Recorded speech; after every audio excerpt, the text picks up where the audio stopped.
This is Ronith, and what we're going to crack into in this video today is a recent live interview I did with William from ChessEdge. And in case you're unfamiliar with William and his channel, you should know that it is one of the best and most transformational chess improvement channels, I believe, on YouTube today, simply because it gets to the core of what makes a strong player better than a weak one. It gets to the core of the thinking process that strong players use to naturally crush their competition. And so he's going to teach you a 6-step power move system that he discovered, he pioneered, that has enabled him to beat FIDE masters and 2,000 plus rated players. And it's all packed in this interview, this 1 hour, 2 hour long interview. So make sure that you get a pen ready, you get a paper ready, and you get ready to take a lot of notes, because this interview has the power to take your chess game to the next level. Enjoy.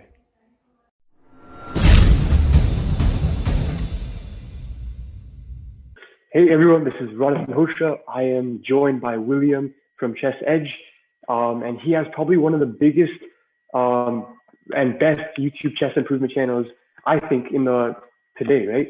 And so we're going to do a live interview. I have some questions prepared for him, and he has an amazing 6-step power move system that we're also going to go over today, which has completely revolutionized my game. It's added 200, 300 points to my rating. And so stay tuned, listen into this interview carefully. So William, how's it going today?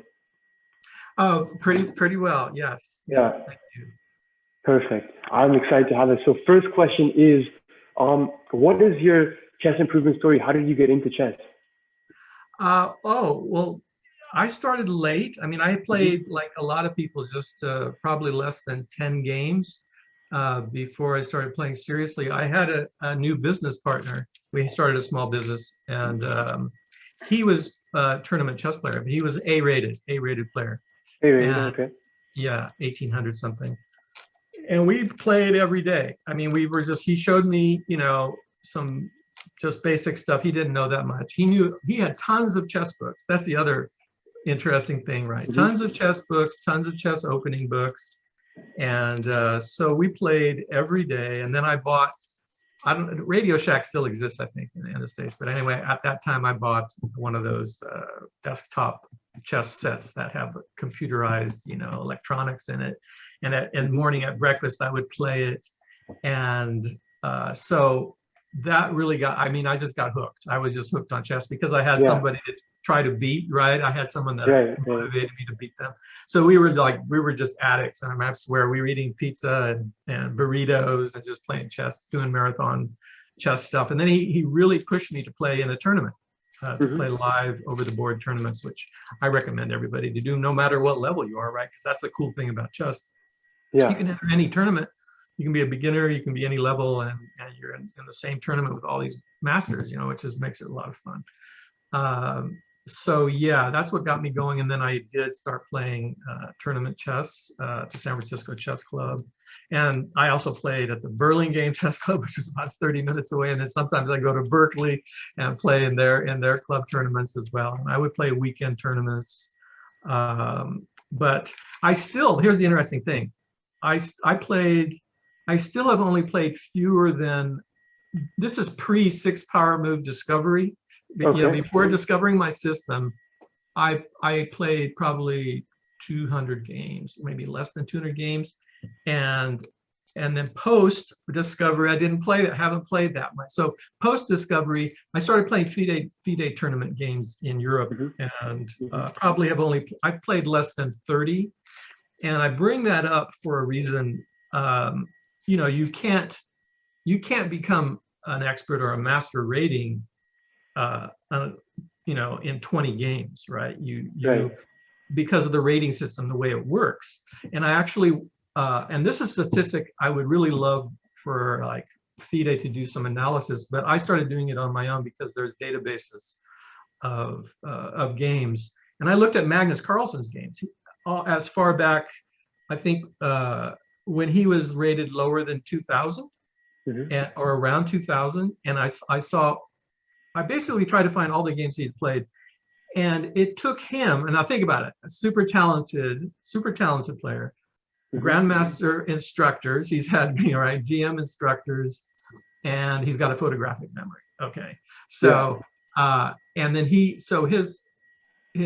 was playing about, a few hundred games maybe in a year or something, sometimes. But it took him around 300 something games to reach master level.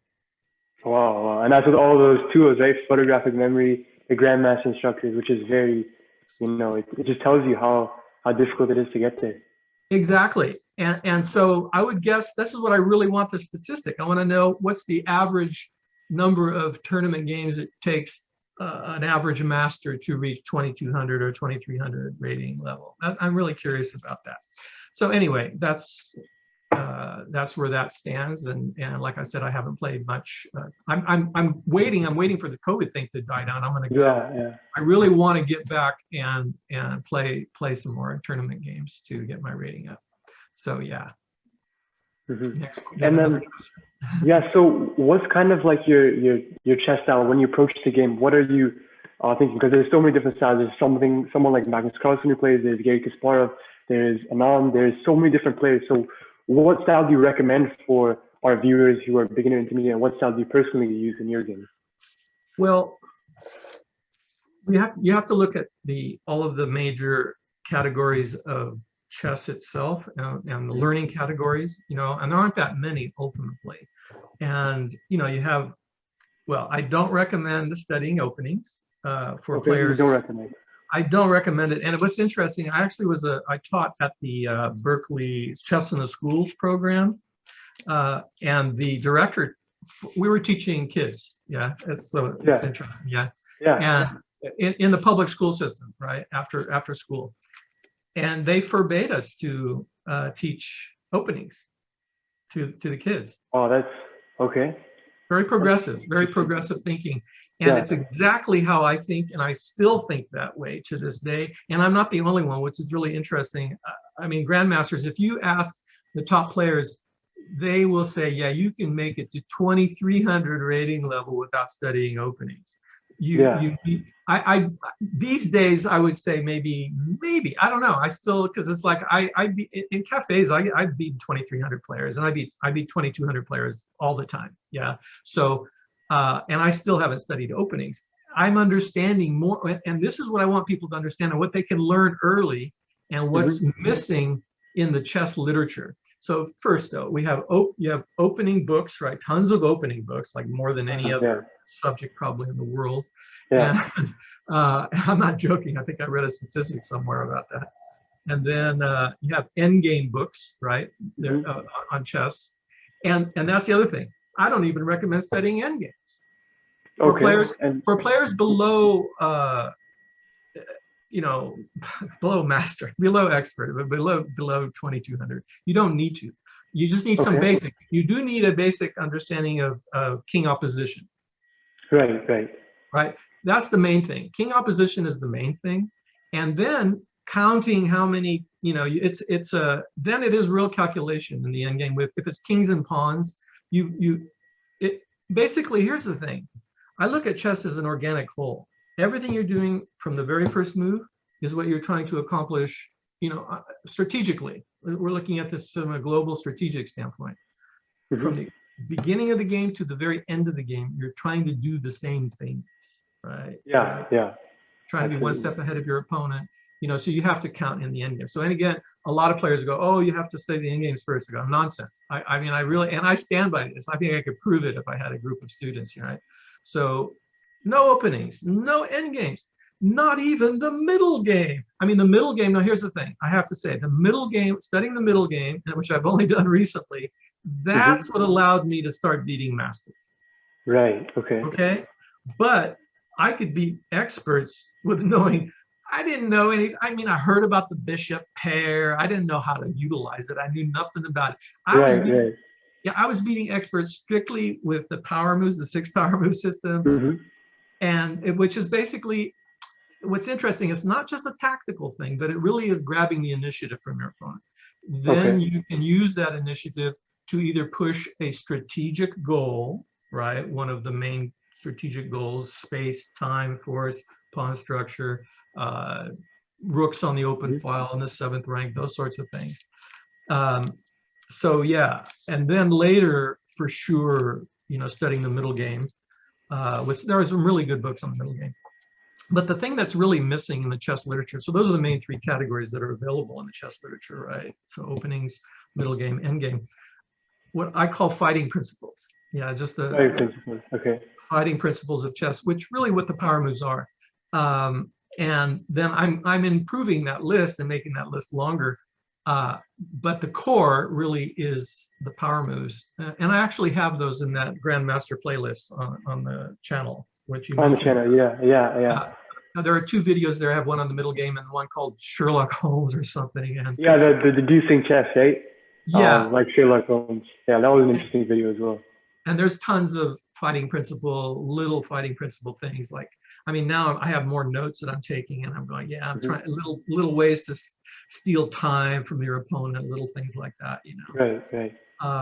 But so now your personality, when you're talking about style, yeah, people have some basic personalities, right, that you're kind of born with, right? Like temperamentally.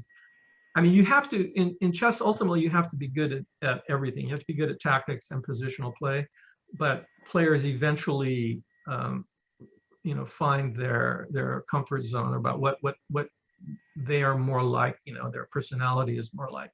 But here's the thing about Carlsen. If you look at his early games, he was a beast tactically. And of course, you have to be a beast to be a number one in the world at bullet and blitz, right?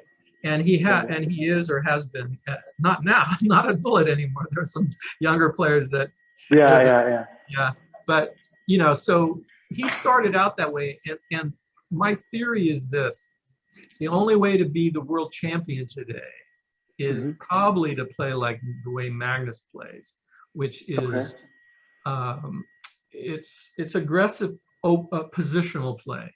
It's right. Yeah. So he's making the position complicated for his opponents. Yeah, positionally, because when they have a lot of time to think in the classic standard time controls, it's tough to get a tactic on them. Yeah, exactly. Because they Yeah, and that's something we focus on at ElevateMyChess as well. It's all about positional chess, because when I started, and like you said too, it's I would call it a mistake actually to kind of start off with the opening theory and memorizing lines and book moves and even endgame theory as well. Like, you need to know the basics, but I think that's kind of a mistake that most players, when they start to fall into that trap, right? And that's why our channel is kind of focusing on positional improvement. And that's why I really like your channel as well. Yeah. And the thing, part of the problem is there's just not enough literature available. Oh, are you still there? Yeah, I think it's freezing. There's some Wi-Fi issues. Okay. Yeah, the video froze. Yeah. There isn't enough literature on that. The fight, I don't know, I want to come up maybe with another name, but the fighting principle aspect of chess is what players below expert need more than anything. And they can, I mean, my channel and my stuff emphasizes that. And I would say that's probably the gold mine right now of that sort of thing. I don't do enough with my channel. I've never done enough with my channel. I mean, I don't make a lot of videos, and I haven't done anything recently at all. And since then, almost all the grandmasters have come out now and have tons of videos and channels and stuff. But still, what I have on the channel. I think I'm losing you. Oh, are you there? Are we here? Hello? Okay, now I got you back. I think the Wi-Fi is a little unstable on my side. Okay. But all the stuff that I have on the channel, just the playlists and the videos there, it's enough. I mean, and it'll last forever. I mean, it's the core. It's the core of what you need. I still tell people, people have bought my book, and I have some private students, and it's funny. One guy now, he's like, he joined a club, and he goes, I'm really now starting to appreciate your stuff, your ideas more now. He goes, I see that. Oh wow, I'm overcomplicating. Oh wow, it's just this. And so that's why I call it in my book, it's the lesson that keeps on giving. What you learn as a beginner, because these things can be used by a beginner. That's what's amazing. I mean, right? Yeah. you will use as a master, you will use as a grandmaster. I mean, I have examples where with Magnus, when he was actually he was playing Caruana many years ago, this was a long time ago. And I go, oh, wow, he forgot to ask power move, question number 26. And that's why he didn't see this tack. He didn't see what he could do. I go, you know, and I'm going, you know, so it's like that, right? So, yeah. So maybe you have another question, or I can keep going on. I'm telling you, I can talk for 5 hours on chess. Yeah. So what's your goal for ChessEdge right now? So you got the power move system, but did you create it out of a necessity for improvement, or why did you create the power move system? Well, it was for myself initially. You know, I wanted to figure out how to get better. I mean, I had just been studying tactic books, right? Really up to that point, and didn't really have I didn't have a teacher. I surpassed my friend, you know, after about a year or so. And what was funny, the director of the club was at that time John Donaldson. I don't know if you've heard about him, but no, I haven't. He's really well known at chess. He was the Olympic coach for the juniors in America, and he became. We've had several directors there, but he became the director. We actually had Alex Yermolinsky would give free lessons every Tuesday too, and Alex Yermolinsky is a well-known grandmaster that was top 10 maybe at one time, maybe a contender for world championship stuff. But John Donaldson, what was funny, he you know, one time after like a Saturday day tournament or something, after it finished, he gave me a book. He goes, look, you need this, you know. It's like because like I had no direction, but I was beating all of his students. That was the funny thing. I was beating his, you know, and he's an international master, and it's like, you know, he's like really well known and stuff. And the thing is, he could tell by my game that I didn't know jack about strategy, you know. I knew nothing about the center. Can you believe this? Wow. I actually knew nothing about the center play, you know. So he gave me a book about pawn center play. Okay, yeah. and that's amazing because, you know, you see, like I find that we learn so many rules in chess, and then, you know, as beginners we stick to the rules and we don't know how to break them, right? And often grandmasters, you see it and you're like, why aren't they playing for the center, and why aren't they developing their pieces towards the center? But they know how to break the rules, and because they figure that out, right? But as beginners, we don't understand that. Yeah, that's right. You know, there's something else. I wish are we ready to put a board up? Yeah, you can share your screen. We can go ahead if you want. Do you have more? If you have more questions? Yeah, I do. I have more questions. My next question would actually be, how do you? So you talked about the power move system. You discovered that, but how are you going about improving your chess right now? Because, you know, like the power move systems enable you to find good moves in this position, but what's next once you figure out the thinking system? Yeah, I mean, I basically just I watch grandmasters play, and I watch them. I mean, look, I mean, now, I mean, I really understand a lot. So it's like, it's not everyone can improve the way I'm improving now, because I'm still improving. And I play 10-minute games generally. 10-minute games because, and here's what I recommend, actually. You know, well, there are a couple of reasons I use that time control. Slower time controls, you know, there's more opportunity for people to cheat with slower time controls online. Faster time controls, there are other tricks to try to win on time using the clock. You're using the clock more. So basically what I tell all of my students, I say, I don't want you to try to win. When you play, I want you to get won positions. Okay, yeah, that's interesting. Yeah. So let the clock run. I don't care if the clock runs out if you lose on time, because, you know, otherwise you're not going to improve. So that's it for me. It's like 10 minutes is enough for me to not have to worry too much about cheaters, but also it's slow enough for me to know. You need to know why you lost. This is the most important thing I would say to people. You need to become your own teacher ultimately. You know, you really do. So you need to know why you lost generally. Well, that's, I would just say globally, one thing we have left out here, and this is in philosophy, just generally in philosophy, apart from chess, there's the general and the particular. Yeah. Yeah. So you have general rules, general principles, and then in the specific particular area, you know, other things can apply. So whenever I make a decision, before I move, I say, does this violate any general principles of chess? You know, Okay. like moving the knight to the rim, right? Moving the knight to the side of the board. There, of course, there are tons of exceptions, right? Almost every Right. rule in chess you can break, and there are exceptions for them depending on the position. But I ask myself, I say, is this violating any general rule? And I go, okay, and can I get away with it? Is it reasonable to consider this violation? Because if you don't know if you're violating general principles, then that will be your downfall ultimately, because you'll be looking at specifics. This is the thing that I noticed at the club years ago. Players were too focused on the actual particulars of the move itself, the moves themselves.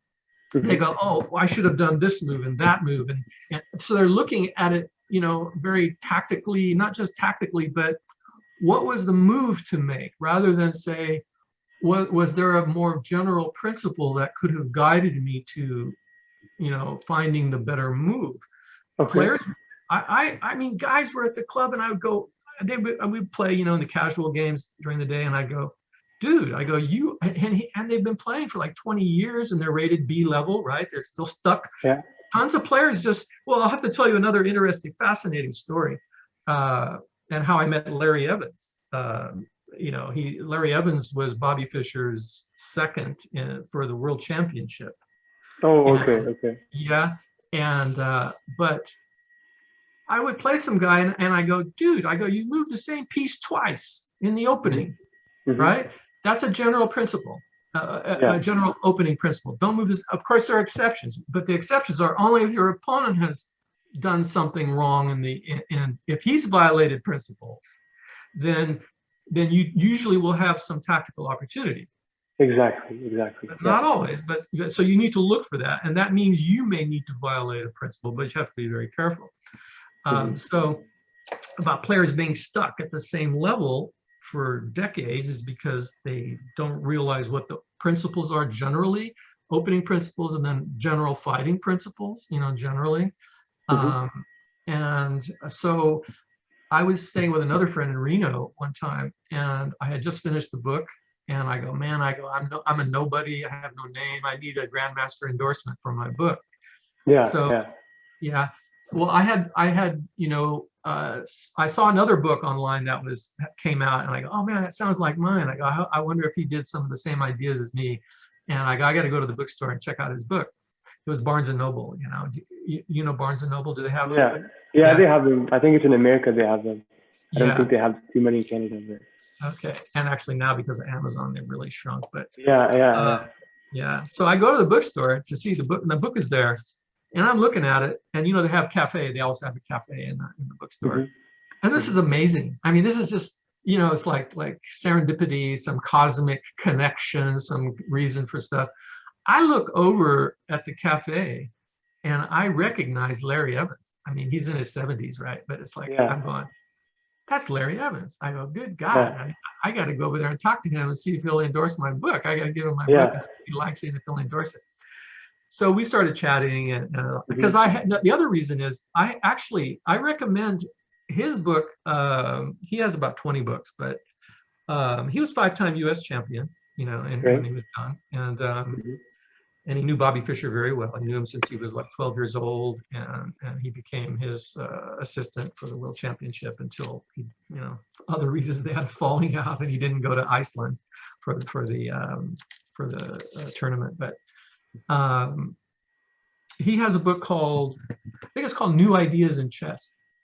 And basically it was a book on time, space, force, and pawn structure. And that's the first time I'd ever seen anything about that. You know, I go, oh, okay, well, this is interesting. Of course, I didn't understand it, and I couldn't utilize it.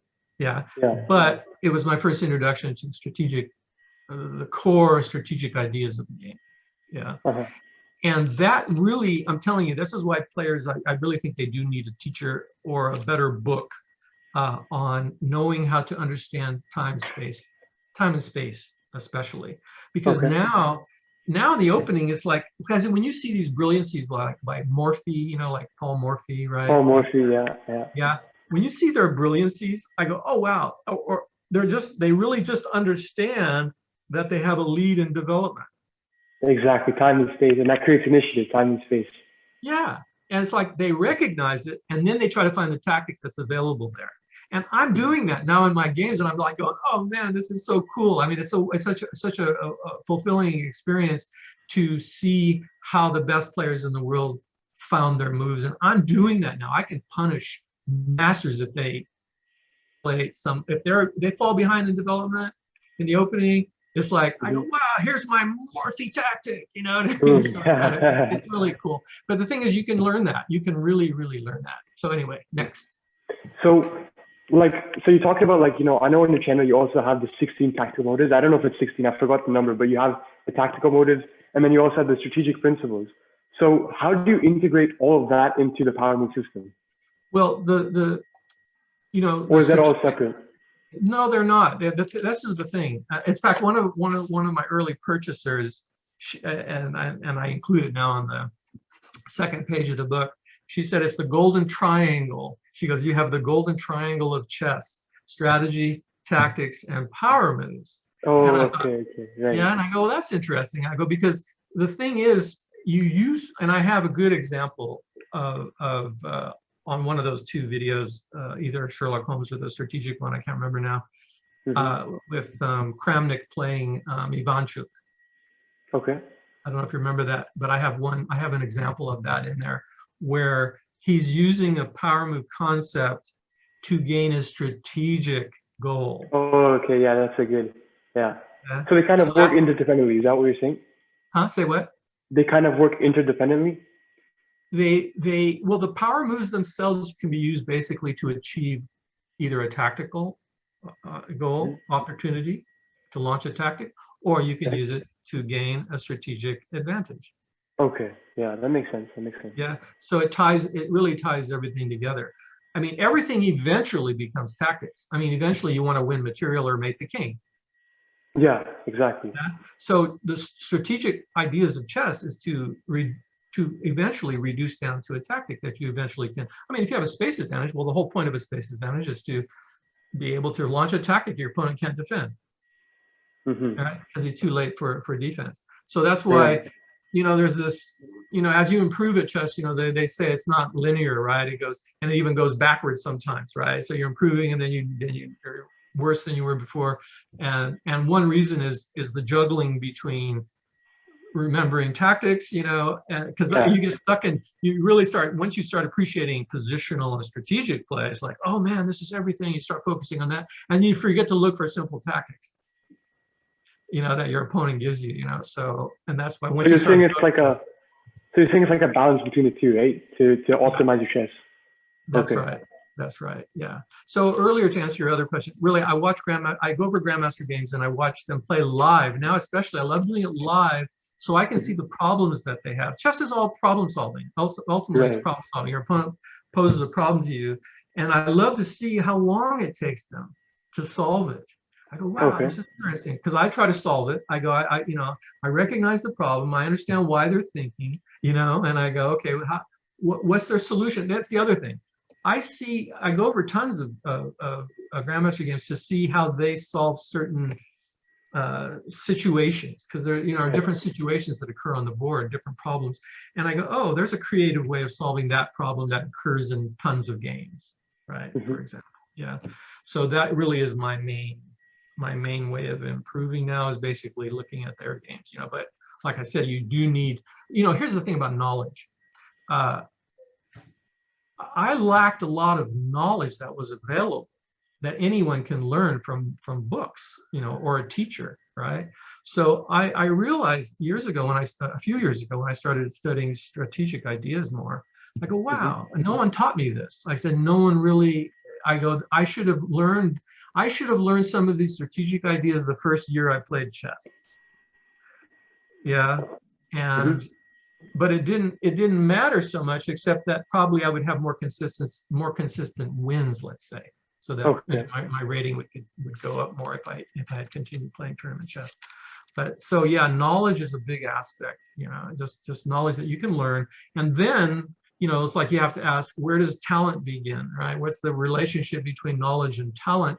And well, that's something you will discover over time, but it's like there's so much knowledge. Most of chess is a lot of players are just lacking the knowledge. That's why the first thing when I meet somebody and if they want to be a student, I go, okay, tell me everything you know about chess. Really, I want to hear it. I go, come on. Yeah. Well, what do you know? What do you know about the center? What do you know about strategic ideas? What tactics do you know? Right. So next question. Well, that kind of relates to my next question, because my next question was, if you were to, go back in time and restart your chess journey, what would you do differently? What would you do the same? And maybe give a few tips for, beginner intermediate players who are on the chess improvement journey right now. Yeah, well, the general ideas about tactics is true. I mean, that's one thing where I do agree with the overall chess literature, teaching literature.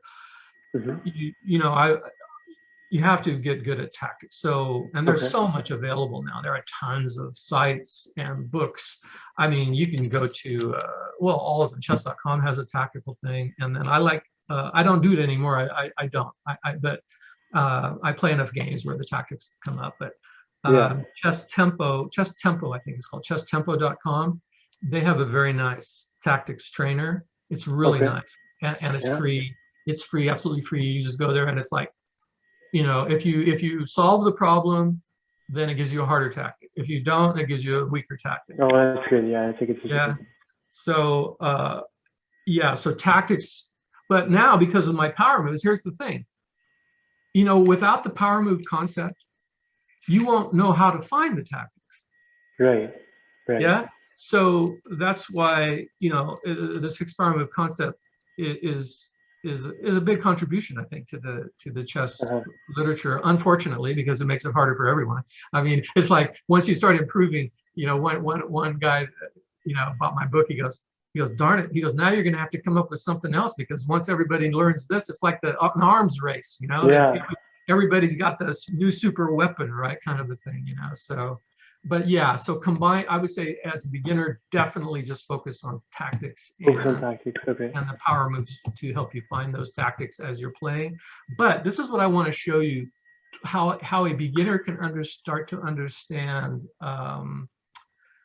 strategic ideas, because right from the beginning. And this is where I feel like, if I were to go back in time, I would, you have to find the right teacher that would be able to appreciate, what to do. But I know they exist. I mean, there are some grandmasters that I think that as a teacher, the hardest thing as a teacher is to understand the beginner mentality and how you need to maintain. In Zen, there's this saying about, having a beginner's mind.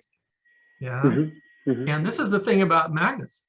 It's like when you watch grandmasters going over his games while they're playing, they go, he makes it look simple, right? And they go, he just moves his rook to the center files. He's just basically doing all the things you're supposed to do, and they go, is it really just that simple? And these are other grandmasters or international masters, just looking at his stuff. So Carlsen is able to maintain that beginner's mindset. Which is to look fresh. You're looking fresh at every time I sit down to play chess, I go, okay, what are we supposed to be doing here? What's this game about? I'm always asking myself that, right? So that I have this fresh way of understanding. I go, and I'll give you an example of that. Let me I'll open up a little board here. Since we can share the screen, that's the fastest, easiest way. Let's see. And what was funny, one guy, let me see, how do we do this? Share screen. I went to give a lesson one guy just, he wanted one lesson. It's like in a cafe, and he was a beginner. And he asked me a great question. Host, okay, let's see.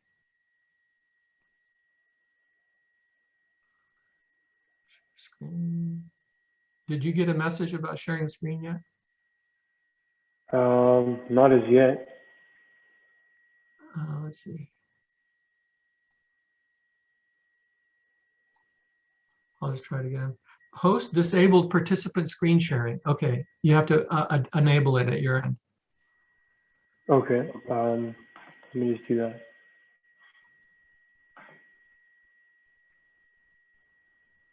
Okay, that should be good now. I just changed the permissions. Okay. Okay, here it is. Share. Yeah, there we go. Now we can see the screen. Okay, you got the board. If I move the board, it's okay, right? You see the board? It's just loading right now. Okay. One guy, and what was interesting, I'm really glad he asked me this question because it was the same opening that I played against the FIDE master. He asked me something that I could not answer at the time because I still didn't understand strategy well enough. I didn't understand basic concepts of chess. This is, really, I mean, first play 100 games without knowing anything about strategy. That's fine. Just play tactically, right? Learn the tactics, the 13 chess tactics, or the four basic ones, right? Double attack, right? Removing the guard, all the pins, and and just play tons of chess. I mean, you have to play tons of chess. There's no way around it. It's a skill.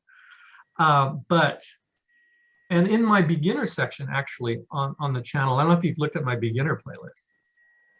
No, I don't think I have. Okay, I recommend it because it's like, okay. Well, they're even Mikhail Tal, Tal, right? They said even after he was the grandmaster, he would watch, because in Russia they have a lot of chess, on TV and stuff, chess lessons. Yeah. They said he would watch beginner chess lessons on Russian TV. Wow, yeah. Well, it's all reinforcing that general understanding, right? Which you said is so important. Exactly. Yeah, exactly. So here's what he asked me. So yeah, I moved the, you see the D4, right? No, I can't see the screen right now. I don't know why. You are screen sharing. It says you are screen sharing. Yeah, I just can't see the board. Like it says William has started screen sharing, but I can't see the board. I will stop it and start it again. Yeah, okay. And I won't move it this time. There we go. Now I see it. Perfect. Yeah, okay, so I see D4 on the board. Yeah, D4. And he asked me, this is a complete beginner, but he's an artist, so I love the question and I didn't know how to answer it. He says, what if your opponent does that? Yeah. And this is why chess is hard. I mean, that's why chess is really hard to understand the underlying strategic elements of time, space, and force. Yeah. And then later pawn structure. Because the simple way of looking at pawn structure is, well, you have to win pawns. And if a pawn structure is ruptured, it's a lot easier to win a pawn. Exactly, yeah. Yeah. And let me tell you something else. I learned this from, what's his name? Igor Smirnov. You know Igor Smirnov? Yeah, he has a YouTube channel as well, right? Yeah, he's great. I mean, really, and he has some good tips too. I mean, I learned a lot from some of his simple tips. To take is a mistake, right? That right. To take is a mistake. Yeah. It's beautiful. Well, his other point, he said somewhere, you can only attack two things in chess. I love hearing really simple things like that. He goes, pawns, you can attack pawns, and you can attack the king. Yeah. Okay. I mean, it's a good simplification, maybe oversimplification. Of course, you can attack pieces and stuff, but pieces can run, they can move around, they can dance, right? Right. You certainly trying to trap pieces. That's a big opportunity in chess, trying to trap pieces. But so really, ruptured pawn structures is really all about creating weak pawns so that you can attack them, so your opponent has to defend them, and then you can do mischief somewhere else, right? So strategically now, if we try to understand this simply strategically, I'm going, well, this is interesting. Well, first, to understand the center, is to understand, I used to say, all you need to know about chess is in the rules of chess. Okay, which is, what's the most basic thing you need to know about pieces? Well, pieces move. Yeah. So movement, your ability to move, which is ultimately translates to piece activity. Right. Yeah, piece activity is a big your ability to move is the most important thing. And the more your pieces can move, the more squares they can move to, the faster they can defend or attack. Okay. Yeah. Yeah. So, That makes and that is the reason the center is important. Only because the center allows pieces that, pieces directed at or in the center can move to more squares than if they're right. pointed. They have the most. Right. They have the most mobility there. Exactly. Yeah. And that's the reason the center is important. So, of course, the king's in the center too, so he's got to move. But so to understand pawn movement in the center is to understand, well, the sweet center squares, right, are, d4, e4, d5, e5. That's the sweet center, like on the tennis racket, right? It's the sweet center of the tennis racket. So these squares, so the d pawn and the e pawn are the most important pawns. Yeah. Okay, because they have influence on the sweet center immediately. Yeah. So that's why, well, you do have the English opening, right, with c4, but but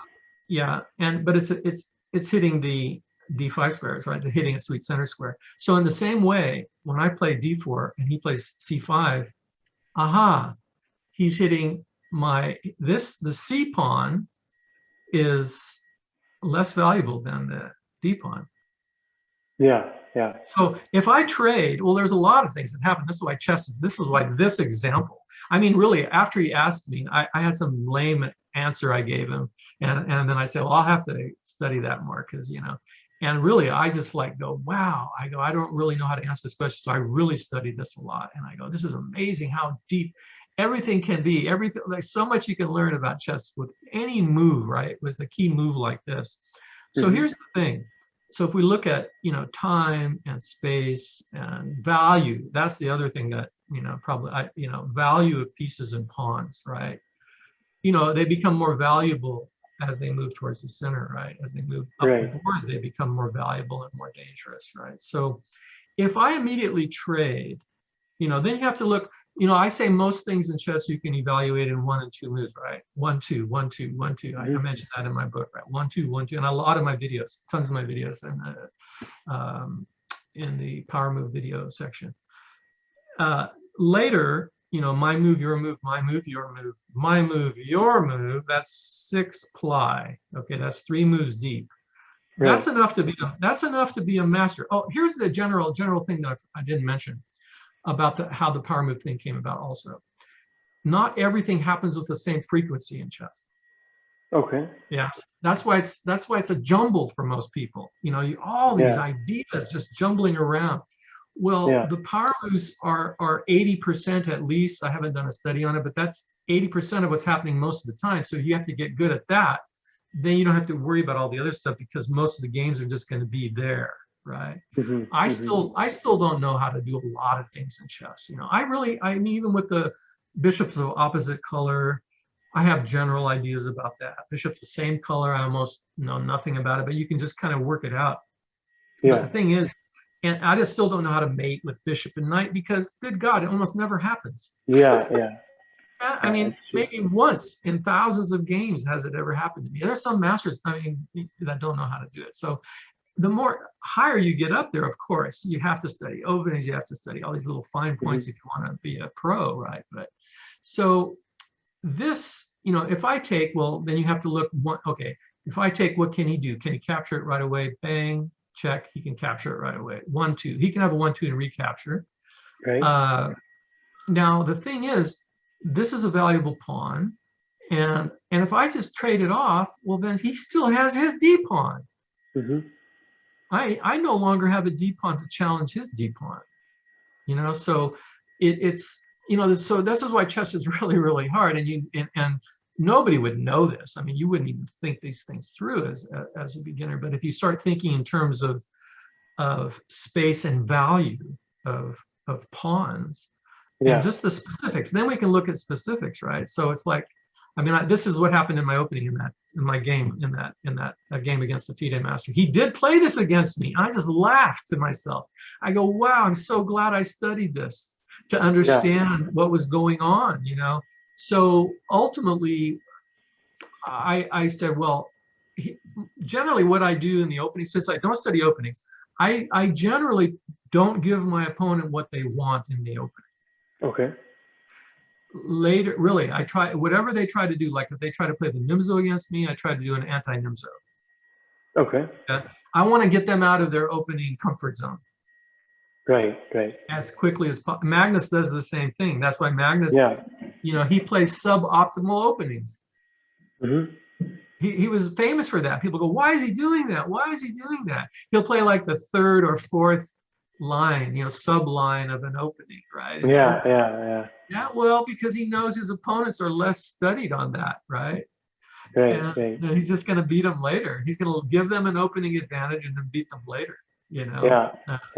So similarly, I try to not give them what they want in the opening, and then later on, this is the best way to trick your opponent. I try to give them everything they want later. But I have a trap. I have a little trap plan for them, right? That kind of so basically, there's tons of stuff here. So you can defend the pawn. You can defend it in three ways, right? You can defend it with the C pawn, or with the E pawn, or with the knight, right? You can push the pawn, right? You can push the target. There's just so much here. And then but if you analyze it just in two moves in terms of initiative, like if I defend with the knight, this is problematic, because if he takes, whatever I recapture with, if I recapture with the queen, he can hit my queen. Yeah, he hits your queen. Yeah, he's making me dance. Not, I don't want to have to calculate too much. That's the other thing. Okay. I avoid calculation as much as possible. Yeah, so I only calculate when I have to calculate, when it's something that I'm initiating and I go, okay, maybe I need to calculate. But if I take with a knight, then he can, boom, hits me right away. Right, that's power move. That's another power move, right? Exactly, power move number 5. Little guys harassing big guys. Hey, I remember that one. I'll tell you the anecdote, how I came up with that. It used to be the 5 power moves of chess before I wrote the book. Okay. And I was teaching a kid. How old was he? He was 6 years old in San Francisco. And he was already in tournament chess. It's like he was rated. I don't remember what his rating was in California. He was up there though. And I started teaching. I said, these are the power moves. I'm going to show you the power moves. And then later, like little guys were harassing big guys, right? And it's like he goes, I didn't say that. I didn't have that name for it. I didn't have a name for it. It wasn't even a power move.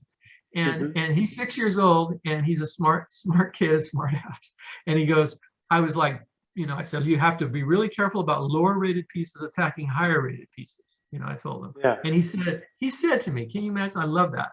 He said, why isn't that a power move? Yeah. Yeah, really? And I said, Andre, you are right. We now have 6 power moves. 6 power moves. That's amazing. Yeah. So you see how almost any other way that you handle this, if you defend, well, I mean, I could defend like this, but it's so passive, right? You want to develop pieces, Right. So, so then you come up with, well, I can run. If I take, I know then I'm giving up my valuable D pawn for his C pawn. And not only that, but his opening knowledge, you have to also gauge that. I say, okay, well, my opponent certainly knows the main line. The main line would be me capturing probably, right? So, I mean, well, let's say it might be inferior. It's a lure. Yeah. So, to me, the best move is just, it's violating a principle. That's the problem. That's why chess is hard.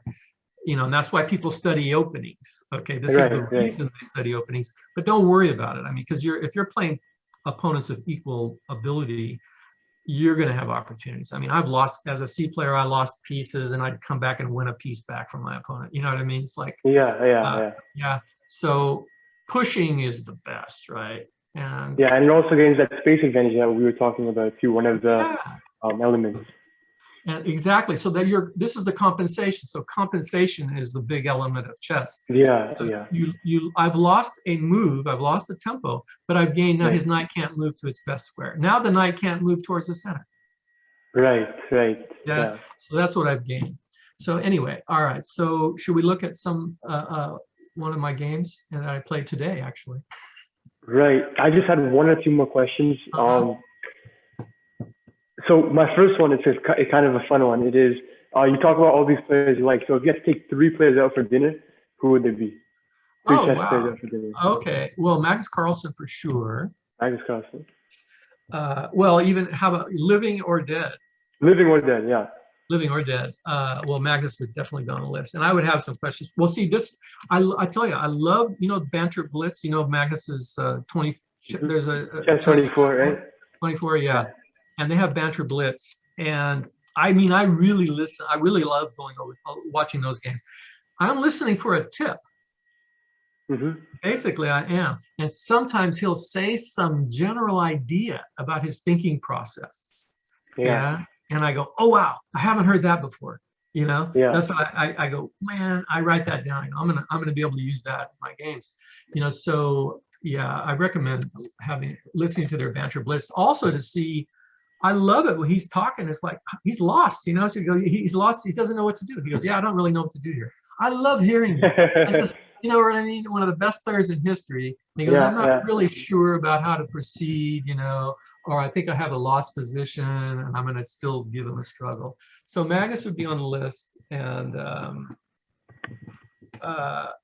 well, I mean, really, I think Bobby Fischer is the best in history. And I have arguments for that. But I think he would be reluctant to talk about chess. That's the other thing. I mean, I've listened to him. Yeah, after what happened, yeah. Yeah, and so, but who else? Well, actually, Anand, because he's the first one. He's the first one to come up with that speedy concept, and I want to know how he came up with that. I want to know what why does that work for you? How did that happen? I'd want to know that. And then we got to pick a dead one. Maybe Steinitz, maybe. I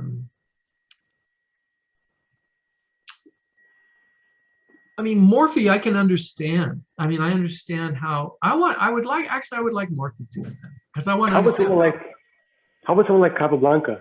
Because he's pretty positionally good, right? Yeah, he's really positionally good. Yeah, he would be on the list too. But I think his was some kind of childhood genius, that was just made for chess. It's like, I mean, for him to be able to understand the strategic, basically, he's understanding the strategic elements of chess really, really well. Yeah. Now, what I've discovered, and I think what's very teachable, is, and you have to look at things really simply. Like, I don't know if I have a game today. I have it somewhere. I don't know if I included it here, but different games have certain characteristics of different types of games. Like sometimes the games are all about pawns, about pawn movement. Yeah, because a lot of the openings, a lot of the Grandmaster games, they really get complicated pawn games, I mean, just horribly complicated pawn games where, like, they're doing all kinds of weird pawn stuff, right? Yeah. And it's like, oh man, that's hard. And so some of the games end up like that. So, but you have to look at specifics. That's where I really try to simplify. I go, well, if I move my pawn forward, what am I giving him? What square am I giving up? Right? If your pawn is here, then suddenly you move it up. Well, now you're giving up the d4 square. Right? You're no longer defending the d4 square. So you have to consider all of those things. That's really advanced, right? So other games are just very tactical. Now, do you want, I mean, the other thing I have listed here already, I can just show it quickly because it'll be good for your viewers. Let me see if I close this. Save changes, no. And, oh, screen sharing has stopped. Okay, let me open up another game.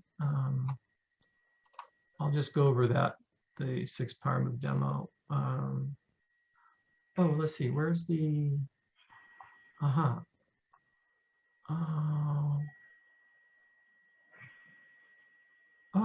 darn. Oh, well, it's actually, this would actually work, but I wanted it to open up in the chess pad. Let me see. Chess interview, chess pad. Oh, here it is. Okay, 6 power move demo.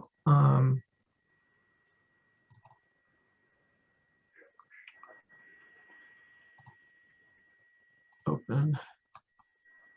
Because this will be good for your viewers if they. I mean, it's on the channel, but this will get them. Okay, so share screen. No, sorry. Did I cut out the video? What did I do? No, we're good. Okay. No, we're good. We're good. Yeah. Share. Okay. It's not there yet. No, it's not there yet. It's still loading up. Okay. But while it's loading up, I had another question, which was like, are there action steps that you can like give right now to our viewers that can, you know, that can get the ball rolling for them and really improve their chess immediately? Yeah, I mean, I'm not tooting my own horn because really, I'm not going to make anything out of it. If they go and look at those they should look at my beginner playlist. Okay. I have the 12 or 13 chess tactics listed there with examples. Okay. Yeah. And I also show in very simple ways time, space, and force. Yeah, and that's what I always loved about your channel, your ability to articulate ideas so people of all levels could understand. Because you know, a lot of the times the grandmasters, they know these ideas, but they don't know how to articulate them because it just becomes so natural for them. But for you to go from beginner to where you're at now, where you can beat FIDE players and still understand the process it took to get there, is something really, really powerful, really, really beneficial for all the viewers of your channel. Yeah, that's nice. That's nice to hear. Yeah, I think I remembered. You know, it's really weird. I remember telling myself when I was in fifth grade, and I wasn't playing chess then, but just generally, I said, "Don't forget this." Yeah. You know, it's something that I learned, and I said, "Don't forget this, so you can tell people later that are young." Right. You know, because that's what often happens. You know, I'm slowly, that's happening with my chess. It's like I'm improving and I'm going, oh no, I'm like not writing this stuff down. It's just natural. I'm not going to be able to explain it right, that kind of a thing. So it didn't load, did it? No, it didn't. I think we can try again. Let's see. But is there like any like, you know, like a training strategy that you recommend for players? Like, you know, maybe tactics for 15 minutes, you know, this kind of thing? Yeah, they should, whatever site they're on, they have some tactics trainers, and they should go to chesstempo.com. Chesstempo, yeah, okay. Chesstempo.com and do their tactics trainer, but chess.com has tactics. They should do all the tactics trainers that they can. And then, you know what, the basic, I actually have a video on that, the opening principles. Opening principles. Yeah. Opening principles. They're like 7 opening principles, you know, like don't move the same piece twice, 1 or 2 pawns in the center. I mean, I still just to this day, I go, well, I got 1 pawn in the center. This is an opening. I mean, that's the thing. It will be an opening. It will be a known opening, whether you know it or not, if you're just following principles. Oh, and that's the thing I was going to say. Larry Evans said it's true. And he recommended a book, which I found. It was like 10 super grandmasters of that era, all saying that chess principles will get you through the opening. Right. Yeah. So you still don't see it, do you? No, I don't. I don't know why it's not sharing now. Let me stop. Let me try it again. Share. Maybe. Oh, there it is. Oh, there we go. Okay. Well, just before we get to that, I just had another question, which was, you know, you talked about the power move system, which is really, really powerful, but have you ever looked into other thinking systems? Because I know there's a lot of books about openings, like you talked about, lots of books about middle games, but have you ever looked into another system? Like I know there's Jeremy Silliman's imbalances. That's one way of doing it. Absolutely. So what do you think of those? Yeah, no, I recommend, actually in my book, I recommend Jeremy Silliman's book. Right, okay. I do, and I also recommend a very old middle game book by Max Uwe, E-U-W-E, Max U. In English, we say Max U probably. He's got 2 on the middle game, and I list those in my book. Okay. And then, well, the thing about Jeremy Silliman's book, and he mentions this criticism, he mentions the criticism in his introduction as well, that some people think it's too complicated for beginners. And now I think I recommend the book highly, but the thing is that it's complicated, and I think it could have been more explained better, you know, more simply. I mean, overall, he explains the general ideas really, really well about what he's trying to get across. Right. But the examples, I think, could be explained better. It's like, well, wait a minute, whoa, you're jumping ahead here. You know what I mean? Kind of a thing. I found them very difficult years ago when I was trying to do it. I go, oh my, I don't know what the best move is here. I don't understand this position. You know what I mean? Kind of a thing. So yeah, don't be dismayed. You know, if you're gonna yeah. look at that, don't be dismayed. But it's definitely very recommended. Now, those ideas have been around since Steinitz. I mean, this goes back. I mean, and the other great teacher, and it was a book that really helped me a lot. It helped me later. It's really weird. I didn't really appreciate it when I read it. It's called Modern Ideas in Chess, and it's by a Czech. And it was originally written in German, but it shows you how to appreciate each chess piece. Okay. Yeah. And he covers a lot. He covers the middle game stuff. He covers everything. He basically covers Jeremy's stuff, but Jeremy organized it, I think, really well. Yeah, In a nice way. Now, there's another guy. He's not well known. He's only at like expert rating level. He's kind of like me. It's really kind of funny. And it's, what's his name? He has a tough name to remember. Ochman or something. It's called something about decision making in chess. I think that's what it's called. Decision making in chess. It's on Amazon, and he has a channel as well. I love what he's trying to do with that, because it also has an original view about how to understand each move. It gets a little complicated, but I think it's worth looking at as well. Decision making. He has two, but it can be a little complicated. So anyway, this is the position I gave the beginner friend of mine years ago, with a list of questions for him to find the right move. And here's how, this is what I use to explain the power moves, to understand the power moves. No, wait a minute, this isn't the position. Right. So can you like give an overview of the power move system for people who don't know it?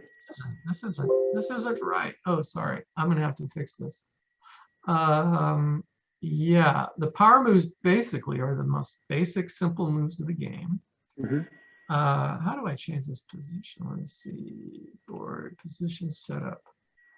I believe it is like this.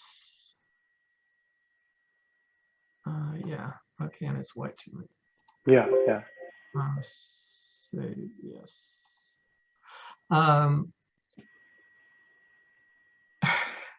Check. You know, the first, the most forcing move in chess is check. Because a checkmate is actually a check. Right. Yeah. What's fascinating, the threat, they've always said the threat is mightier than the execution. The pen is mightier than the sword, and then chess, it's the threat is mightier than the execution. So chess is based on the threat, because checkmate, if you think about it, I only thought of this recently. It's really weird, just recently. Checkmate is the threat of capturing the king. Okay, that's a good way to think about it. Interesting. I've never thought of it like that. Me neither. I just thought of it just a few months ago. I thought of it. I go, wow, that's interesting. Yeah. So you never capture the king, right? You never do. Yeah. You see, you don't actually execute it. Right. So the threat is bigger than the execution, is what you're saying. Exactly. Yeah. And the threats are a way you control. But whoever has the best threat, and that's where the mastery of chess is. Whoever has. Yeah, whoever initiates the greatest, the best threat. Well, that takes a lot of understanding and skill to know what is the best threat in this position. Yeah, right. So check is the first power move, because it's the most forcing move in the game. Okay. Yeah. And then the second, you're attacking the king, which is the most valuable piece. And the second most valuable piece is the queen, which is why attacking the queen is power move number 2. Okay. And these are all like in 1 or 2 moves, basically, right? Preparing a power move or actually executing it. Slow down, because this is what's fascinating. First, you have to think of it in 1 move. A beginner has to be thinking in 1 move. Right. 1 move. Yeah. A preparation, whoa, that's a very sophisticated concept, a preparation. Yeah. But yes, then it's in 2 moves. And so can I check him now, or can I prepare to check him? Once you start thinking in those terms, you're playing deep chess. Yeah. I mean, really, you are playing deep chess. Because grandmasters, once I realized what grandmasters do, I go, man, I started laughing. Man, they're looking at this so simply. I mean, how else can Nakamura, he might be on my guest list as well. Mm-hmm. You know, how else can they think so quickly, man? I mean, apart from them knowing strategy and planning really, really well, right? They really are just looking at this really simply, right? So, Yeah. in 1 and 2. You know what's fascinating in the Czech language, in the Czech chess world, they actually have a name for attacking the queen. Like we have Czech for attacking the king. They actually have a word that means attacking the queen. Well, that just proves how significant that is. Yeah, I was like, wow, how cool, you know? Yeah. So, because, well, basically we have to step one step back. Controlling your opponent is the most important thing in chess, controlling your opponent. So you're saying initiative is like the biggest, because I know Jeremy Silverman, he also talks about initiative as well, I'm pretty sure, as one of the principles. It's one of his principles, one of his, Right. on his list of strategic imbalances. Right, right. And so you're saying that's the most important one to win the game because that's how you checkmate. Yeah, I would say, you know, 90% of the time. All Right, right. right, right. Yeah. There's always exceptions in chess. Yeah. I think someone had an example on one board somewhere where like there was like no strategic imbalance advantage anywhere. And the opponent was able to win anyway. You know what I mean? It's like, it's fascinating. Yeah, right? And then the third, because I'm telling you, players lose when you don't ask these questions, you lose. Well, I had a friend in San Francisco who was like, he was a B player, and he came back from a chess camp, and we're playing blitz, and I go, you just got back. I go, you're not even looking for the check, man. I go, you're not even looking for the check. And yeah, I go, what did this camp teach you if they didn't teach you that? And that's the most basic thing to teach. Exactly. Right? But yeah, exactly. It's the most overlooked. So. Yeah, the simplest things are the most overlooked, you know. And he jokes, so what do I got to give you royalties now every time I say check? So the third one are undefended pieces. Undefended pieces. So that's okay. That's the whole en prise, you know. In chess we have the word en prise from French, you know. It's like a piece that's just hanging pieces. Okay. An undefended piece, man, you got to be hyper aware of it. So this is working both from the offensive position and the defensive position, right? So you first you do a defensive evaluation. I mean, you have to be, safety is the number one thing in chess. Safety check, safety check. Before you move, you have to do I do exhaustive safety checks before I move. Yeah, and so do all the. Are you saying that you do like the power move check for your opponent on you, and then you do your evaluation? Exactly. First, I see, what can he do to me, man? What can he do to me on the next move? Because he could mate me on the next move. He could mate me on the next, right? So you can lose. You know, he could have the time advantage, right? He could mate me. So yeah, but safety. I mean, I can't stress that enough. That's the reason most players lose. Is really just not doing a good enough safety check. Grandmasters do super safety checks. Trust me, man. That's what they're doing. That's why it takes a lot of time. So does the third power move include, you said undefended pieces, does that also include undefended pawns? Yeah, unfortunately, chess doesn't have a good word for, to include all of the, there's another well-known teacher, what's his name? You know, he was the teacher in the movie In Search of Bobby Fischer, of Josh Waitzkin. What's his name? Boy, I can't think of his name right now. But he calls them units. So that refers to all the chess pieces anyway. But yeah, it includes pawns and pieces. Yeah, pawns and pieces. And then power move number 4, which is interesting because it's usually considered a tactic, but I consider it a strategic move. It's a pin. A pin. Yeah, pins is power move number 4. And so like, why is it a power move? Why aren't the other tactics a power move? Yeah, this is what was a fascinating discovery. All of the other tactics can be found with power moves. They require, let's put it this way, they require a power move in order to win material. Okay. A power move has to be present in order to win material with, let's say, an overworked piece or removing the guard. Yeah. I mean, when you think about it, well, the gang attack is the basic attack, which is a force majority, right? Which is 2 against 1. One against none, right? One attacker against a target that has no defenders. Yeah. Yeah. And then so that's a gang attack. So 2 against 1 is a gang attack. And I would say I'd like to do an analysis. I haven't, but I think a gang attack is the #1 way that material is won in chess. It's simply a force majority somewhere. Right. Yeah. Right.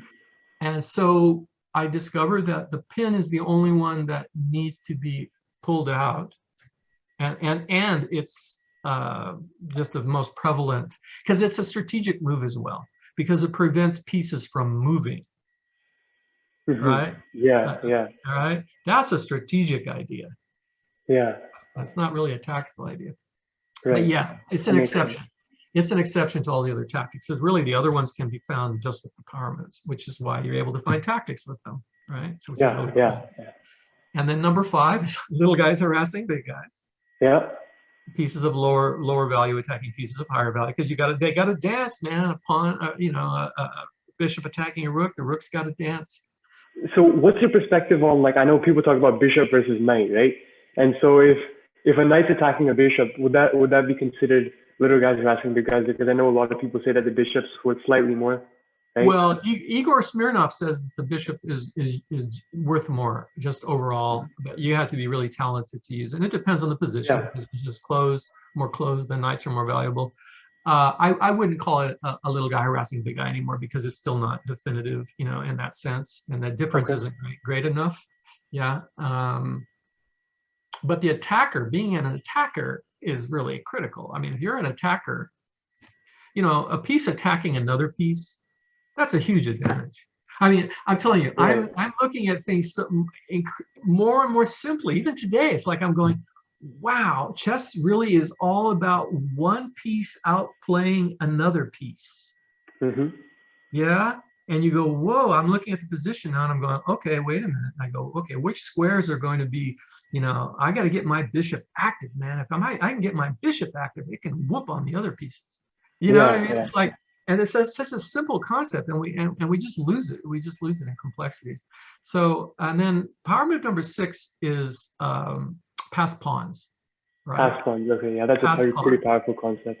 Yeah, because a pass pawn, you have to keep an eye on it. It's very controlling, because control, like I was saying, controlling your opponent is the most important thing, so that you have the initiative, so that you keep him on the defensive, so that you can push your offensive plans.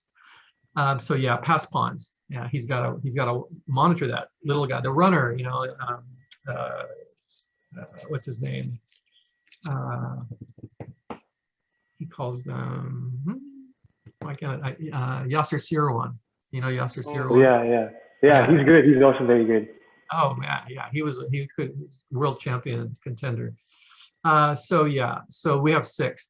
So then, if we evaluate this position just based on power moves alone. And I'll say it now. This is a famous chess position. This is I don't know if it's Morphy, but I think it's someone else. But it's a very famous position. It's considered a brilliancy.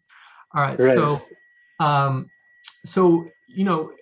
let's do the defensive side. So we have to say, can he check me right now? And whether or not it's defended, you have to free your mind. This is how you find tactics. You have to free your mind to forget about defensive opportunities your opponent has, because you kind of don't look. You kind of close the door on those moves. So that's that beginner's mindset that we talked about earlier in this interview, right? Yeah, exactly. So if we look here, the queen can take the pawn. Yeah, most people overlook that one because it's like the bishop just recaptures. But sometimes there's always that exception where the queen can capture the pawn and it's a checkmate. And you don't even realize it because you overlooked it. That's right. I mean, Tal said the first thing he looks for is queen sacrifices. Yeah, and he was very famous for that in his games. Yeah. First thing he looks for, right? So he starts looking at, what can I sacrifice? What will be the result if I sacrifice this or that? Which is wonderful. Absolutely. But it means that there has to be an attacker on a target, right? That's the interesting thing, right? Yeah. So even in this position, if we look at anything that's attacking something, the queen's attacking the knight. In the white, it's just funny. Black against us, it's really only the queen that's actually attacking something right now. Yeah. Right now. This also, I'm telling you, in life, everything's a metaphor and analogy to stuff, but being in the present, right? Present in mindfulness, right? And all, yeah. Right now is what you want to know, right? What's happening right now. Yeah. So we look at, that's the only check you can do against us in one move. Of course, later we will look at 2 moves, but I'm telling you, a lot of chess just happens on that level, on the 1 move level, on the surface level. Yeah. So what I find interesting is because there's also people who look at like, they're not the one who they're thinking of making that plan, right? They think of, what is my general plan in this position? They evaluate the position, they make a plan. So do you do that as well, or do you just focus on the 1 and 2 move combinations? Well, I mean, this is the hard thing. Yeah. I mean, once you have to have your plan has to be part of the whole. I mean, your plan. It's a big discussion about what is a plan. Okay. It's like we have to. I always start at the most basic question. I go, well, what is a plan in chess? There are long-term plans that may never materialize, but they're based on, this is where Jeremy Silman comes in handy. It's really based on strategic imbalances in the position that determines what the overall plan is. Yeah. If you have a space advantage, for example. Now, look, openings themselves, the position starts to materialize a certain way where it will be either a space advantage on the queen side or the king side or in the center. Yeah, I would say strategically spatial advantages are the #1 ways that professional games are won, through spatial advantages. Yeah. So, and a lot of that is determined right out of the opening. Well, you can start wrestling the opening moves to turn it, you start bending it to your will. This is why Magnus, let's say if he's playing the 3rd move down the line, suddenly, and this is what I'm appreciating now, and this is what I'm doing in my games now, I'm going, oh man, I'm going to create an opening. I'm going to create an opening that has a theme, and that will be the strategic theme until it isn't.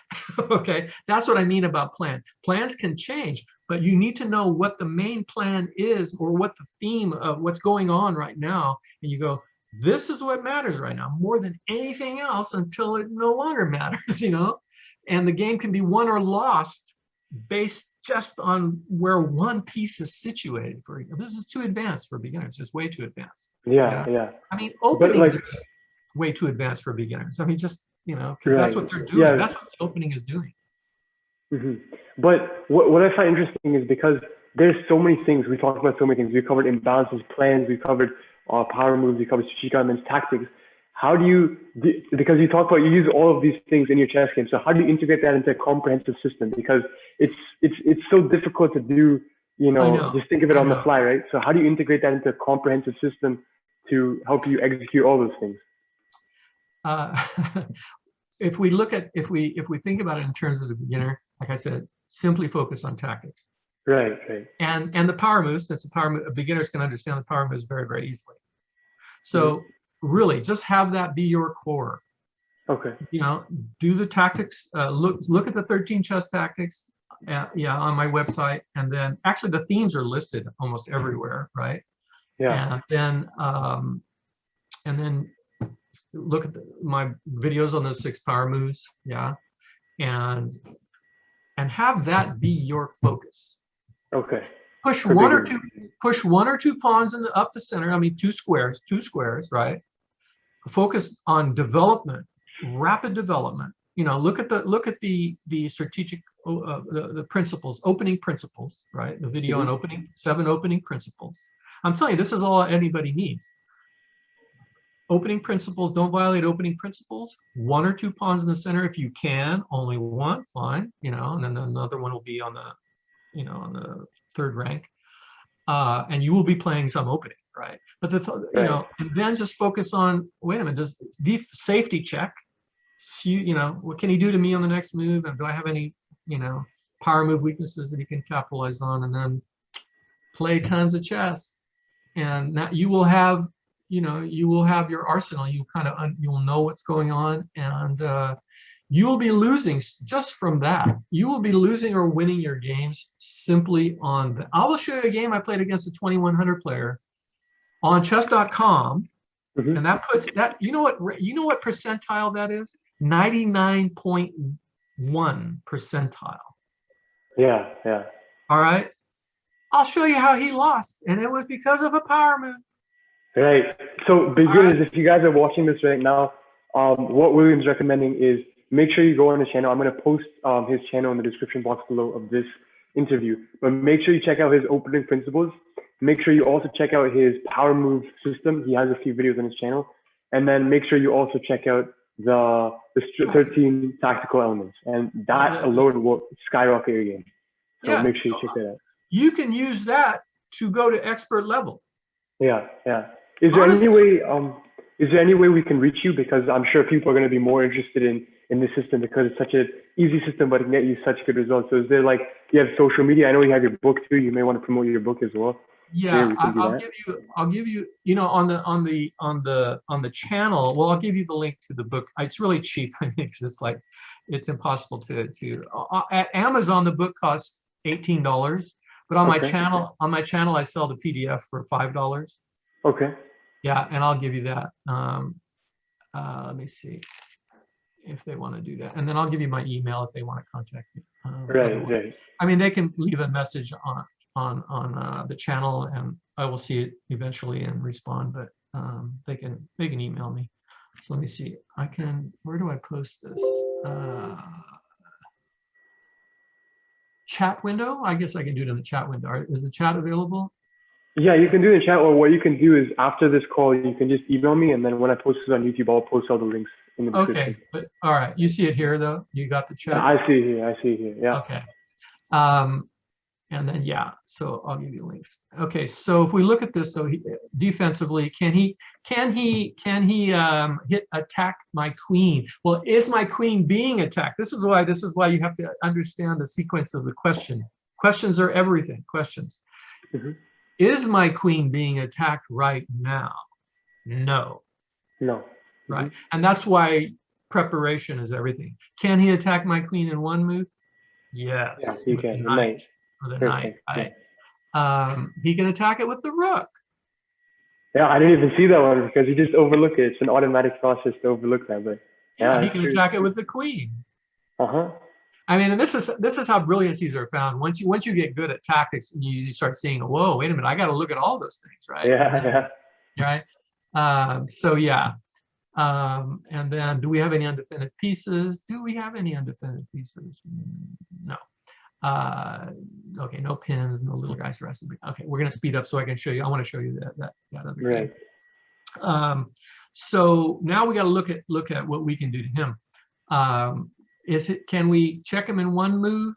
No. Queen can't. Well, actually, I'm giving it away. Yes, the queen can check him in one move. The queen can check. Right. Taking the pawn. I gave it away.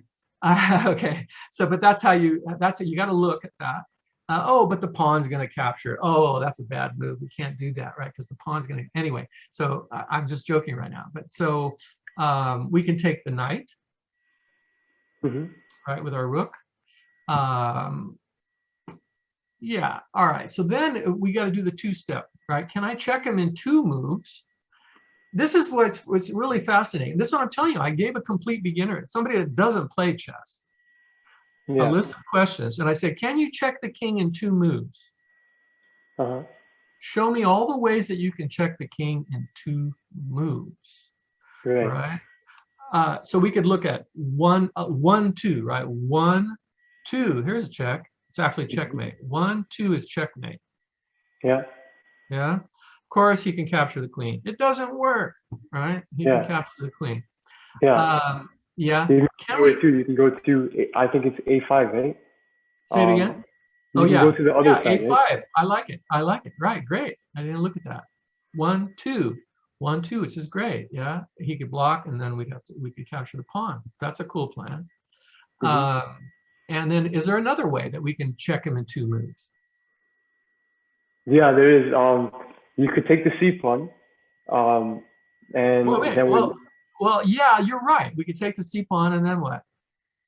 And then But let's not. That's basically the answer. Yeah. Let's not do that yet. Let's find another. Find another piece. Find another piece that can check him in two. Well, we could do the rook. The rook could take the knight, and then the rook could take the other rook. That's a check. True. And then there's another one. The queen could take the knight, and the queen could take the rook. That's another check. True. And there's another one. This is Is what I there- mean. This is what I okay. mean about There's an infinite number of possibilities. you need to find all instances, but this is the key. But you can do that in you can do that in microseconds. This is how Nakamura does it. Really, he's doing that. Trust me. He's looking at checks in 2 moves, and your subconscious can do that in microseconds, right? Because it's not really infinite. It ultimately is not infinite, right? It's finite. Yeah. So what's another one? And it's the key one. It's actually the key one that helps you realize that your tactic will actually work. Yeah. Right. I think the bishop can go to a6, and then it can take the pawn and check the king. Exactly. And so this should be this is so eye-opening. This example is just such a beautiful example, because this is what should be taught to beginners with the power move system. Because I'm telling you, my friend, he found all of these instances. Yeah. Right. And, okay, so now we go back to our check in 1. Then you see, well, what will happen after he captures my queen? This is really the only check in 1, isn't it? Yeah. Yeah. And it's fascinating to me how often in chess the most forcing move is it's not all. I don't want you to just. Here's the other important thing, caveat for all the beginners. Mm-hmm. You don't make a power move just because you can. Okay. All right. That's critically important. Critically important. I mentioned it in the book. I say you have to, if you can actually win material by doing it, because often if you attack his queen, well, he just might move the queen to a better square. Mm-hmm. Yeah.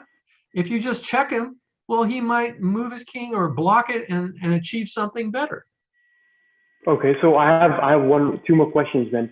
If you're making a power move and it doesn't lead to a definite thing, then what are the other options that you have? Then you have to always remember you have that in your pocket. I say keep that power move. Know that you have that power move in your pocket. It's like your ace. It's an ace up your sleeve, right? You go, okay, well, I got that, and I'm going to use it. I'm going to try now to make it work. What can I do to try to make it work? Then you have to start looking at the rest of the position and start understanding, again, now, like I'm saying, the other elements, right? Yeah. All the other elements of chess to see what's the most important thing, Absolutely. That's the hard part of chess. And that's where players start to lose it ultimately. But really they are losing it ultimately because of an overlooked tactic, overlooked power. Yeah. Right. So now that we know that this bishop can check him in 2, the other important key is, king safety is on the list of safety questions. King safety. Okay. So the most important, so you look at king safety and you want to see what escape squares does the king have, right? And this king, can he move here? No, because the bishop is guarding all of the dark squares. Yeah, he's pretty much boxed off. Yeah. So that's the key element. That's why this tactic works. The king can't run. So because of this bishop, this beautiful bishop is actually doing something, and this is a very advanced concept, right? It's really just X-raying all of these squares. Yeah. So if we look at the only move that is a check in 1 move, and we do it, and then we'll see what results. They go, oh, you're going to lose your queen. And we go, yeah, but we remembered all of the instances of checks in 2, right? And now, do we have a check in 1? Yeah, we do. Check. And what is that? It's not just check. It's a mate as well. Yeah. It's mate as well because of this. So, and they can be found with the power move system. And this is a famous brilliancy that was actually played somewhere, some game. I can't remember who did it. But all right, so let me close. I wish I could just change the boards here, but save changes. No. Oh, I should have saved a change, but So William, like now you can get into analyzing your game and walk us through your thought process in the power move system. But just before that, because I'm sure a lot of viewers have a question of, if you're deciding between 2 or 3 power moves that are possible, but they don't lead to a definite checkmate, how do you decide between which one to choose from? Well, not that just a checkmate, but if you don't win material, or if you don't gain a strategic goal that you're trying to, you know what I mean? It's like you know, you want, see the tangible advantages in chess really is gaining material. Right. It's all, look, you can actually use a power move to gain another power move. Okay. Yeah, right? You convert it. You know, the conversion in chess, converting from one advantage to another, is huge in chess. It's huge. It's like, I will use my time advantage to gain a spatial advantage, which I will use, right, to get a tactic, to gain a tactic. And Exactly. Right? Yeah.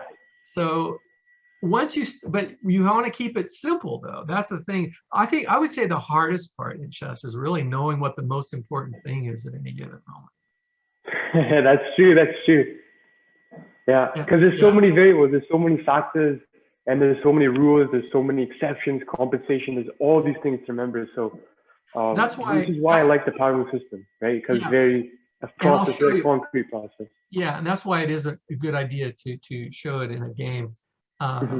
And because this is, you know, I mean, that's my first level of evaluation, right? Always. Right. So why don't you walk us through one of your games that you? I want to show you two, and then we can call it a day. Okay. Yeah. Let's see, because they will pretty much finish what the whole example is, what we needed to get across or communicate.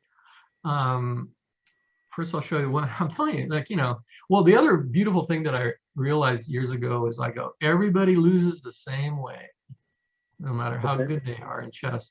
Everything is reduced. Look, you know, what beginners should really appreciate is that what you are learning as a beginner, you are going to use as a grandmaster.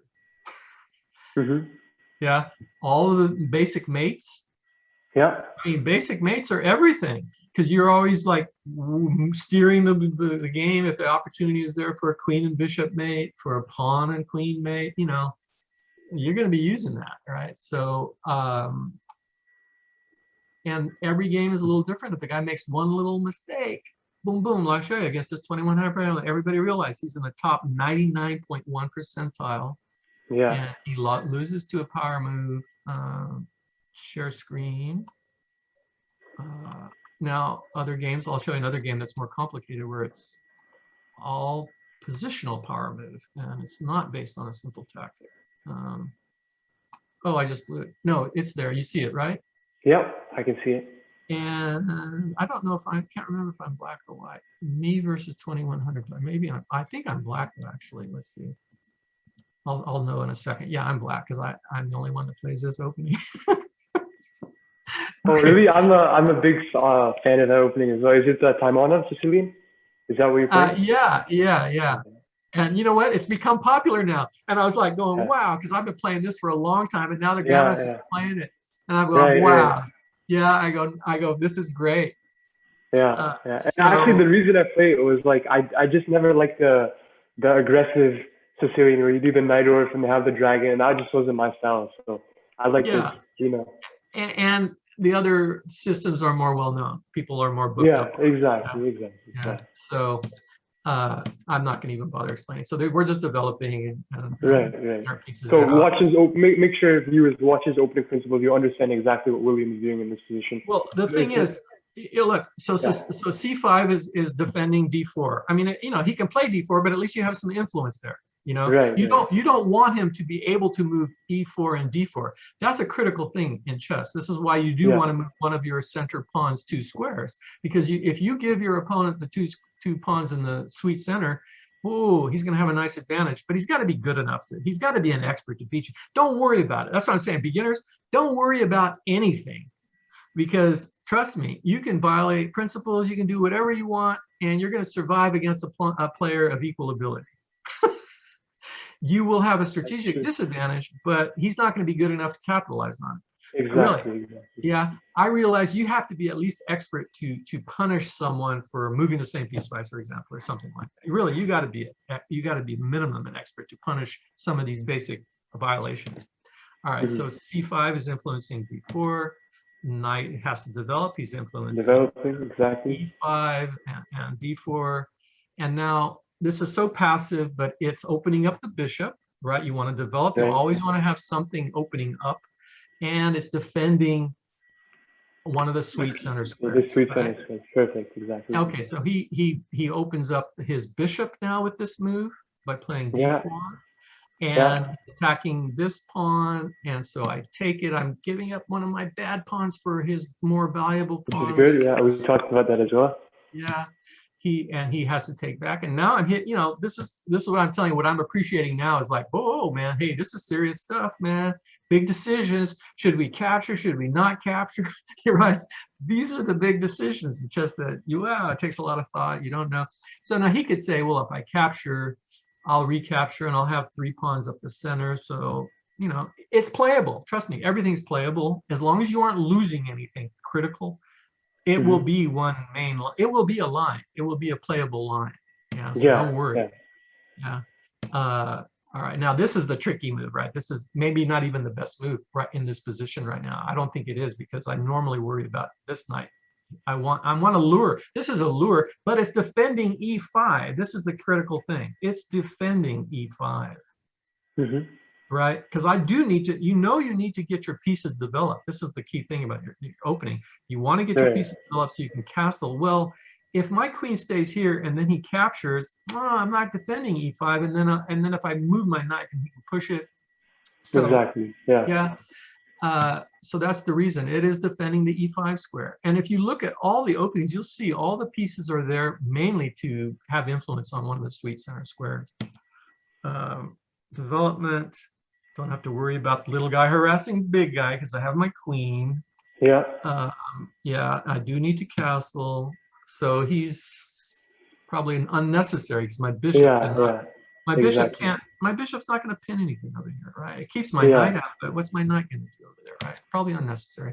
2100 player. Well, he's probably also playing it cool, right? He's waiting for me to make a mistake, you know, so he's just going to make it hard for me to come up with an attack plan. Oh, I would say as a beginner, the other thing that I wish someone had taught me the first year is the concept of an attack, having an attack plan, not waiting for mistakes, but actually building up forces, building up your force majority somewhere and then pushing, right? You want to have an attack.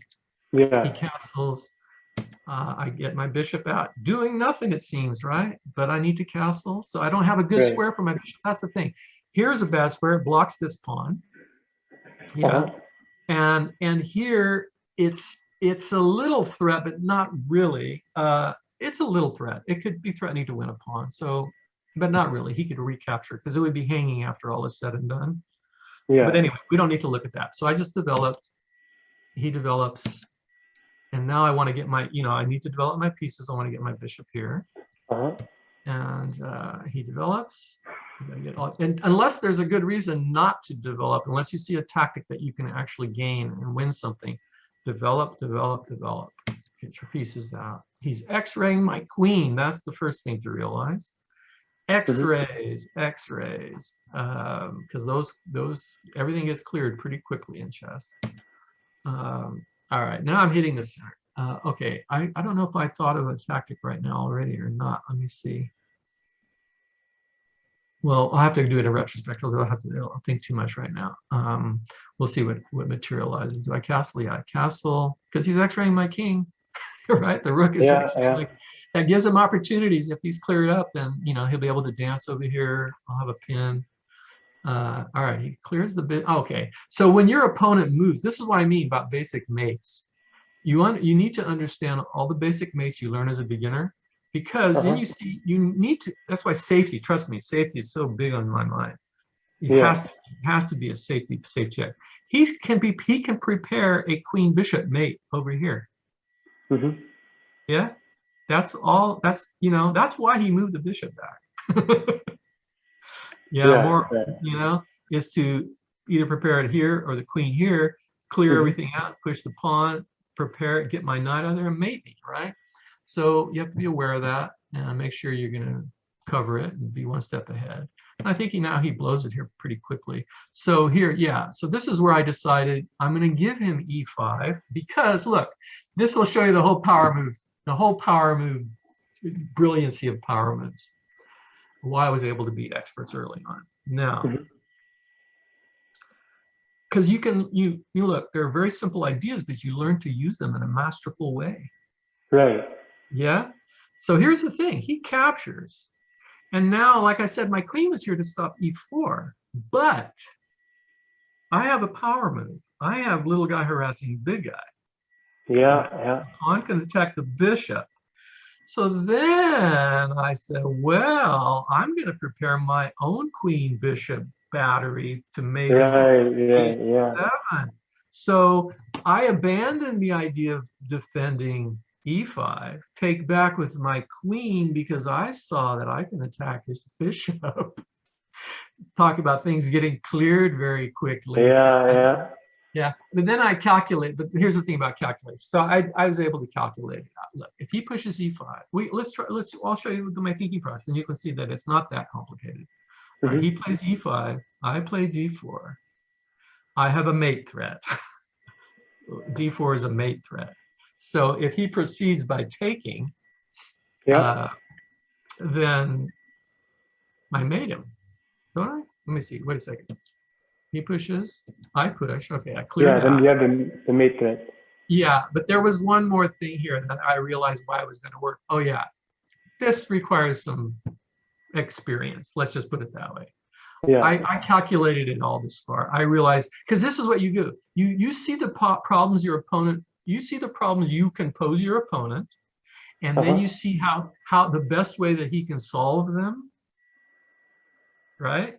And then you see what's my counter to his counter. Okay. Yeah. And that's Grandmaster chess, basically. That's chess. That's chess at every level. Right. So I tell you, I calculated all this out. I go, okay, he's going to defend it like this, but he didn't look one more move. Let's see how many moves this is. He forgot. I knew he would forget it too, because when I recapture, guess what? I got the rook on the queen. Yeah, that's what he didn't look at, and that's kind of hard. Let's see how many moves that took. Watch. Let's just show it how he takes. Boom! One step ahead with a more important power move. Yeah. So how many moves is that? Let's just look. Because like I said in my book, I tell you, in the past, I only used to do 3-ply. That's a mistake. You should do minimum 4-ply. My move, your move, my move, your move. All right. And I realized the reason I needed to do that, I was missing winning opportunities in my games, in my tournament games. So, but you should actually, I came up with the 3, but honestly, I was beating experts honestly just with the my move, your move, my move, your move, my move, your move, really just with that little two full moves. 3 full moves, then you can come up, you'll find more tactics, and you can win, you can beat masters. But so let's see. So you're recommending going 2 moves then, my move, my move, and then your move. Your move, yeah. Always end. It's important. Always end with your opponent's move, because it could be a mate. It could be a mate. He could be mating you. So if you don't end with his move, then you might really miss something big. So let's see what happens. So I took. So I calculated his move. Whoa, sorry. His move, my move. That's 1 full move. Okay, 2. His move, my move. That's 2 full moves. And then his move, my move. That's why you got to do 3. 3, you'll beat masters.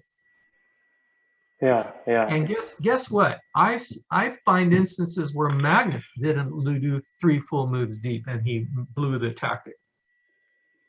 Okay. Yeah. So that's what's really cool. And not only that, but I actually looked a little further.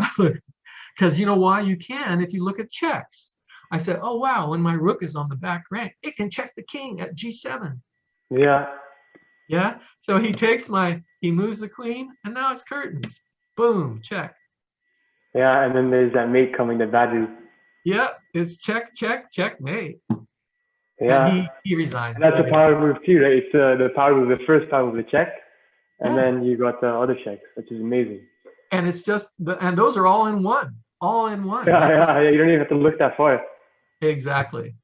So that's the point that I want to get across to the audience. So guys, just understand that it's not about looking that far ahead, because oftentimes, especially at the level you're at now, if you're not even 2000 plus, you're often only going to be looking 1 or 2 moves ahead. And then what William demonstrated with the 3-ply, 4-ply, that's like more advanced, so you don't have to worry too much about that right now. You don't. They should just do 1-2. I mean, 1, 2. preparation. Yeah, really. What's happening right now, and then what can happen on the next move. Perfect. Yeah. Awesome. Amazing. So that's probably good enough. We don't Yeah. want to, because the next one's too complicated, really. So we don't have to bother. Amazing. Well, thank you so much, William. That was an amazing interview. I'll make sure to post your links in the description so everyone can check you out. And I highly recommend you get William's book. That's on my wish list for next chess books to get. After watching a year of William's chess channel, getting so many insights. So thanks again, William, for being on this interview today. And hopefully I get to see you soon on this channel again. Yeah, we can do it again. I appreciate it. Thank you so much. You take Awesome. care. Have a great day. All right. Bye-bye. Whoa, if you just finished this interview in its entirety from start to finish, then give yourself a huge pat on the back, because you just have all the wealth and knowledge to take your game to the next level, to elevate your chess. So now, as a bonus for doing that, as a bonus for completing this video and taking notes and getting all these insights, I want to give you a recap of this whole 6-step power move system, so you now know how to apply it into your next game. So here it is. Step number 1, do a defensive evaluation. What checks and sacrifices can your opponent make on you? And if you can't, then you go on to what power moves you can make on you. So the six power moves again are checks, attacking the queen, attacking undefended pieces, attacking little guys harassing big guys, pins, and pass pawns. So you look for those. If your opponent, if it's all good, if you're all safe, then you go on to the offensive evaluation. So you do your defensive, now you go into offensive. And it's the same process.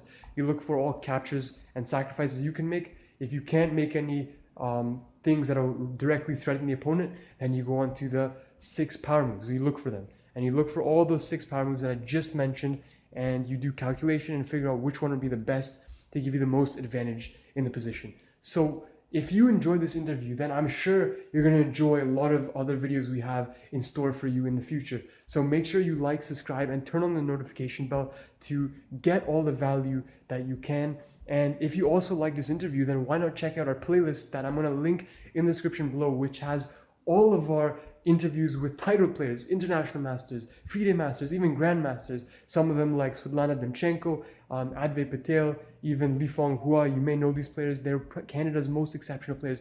So check that playlist out as well. And I'll see you in the next video. Peace.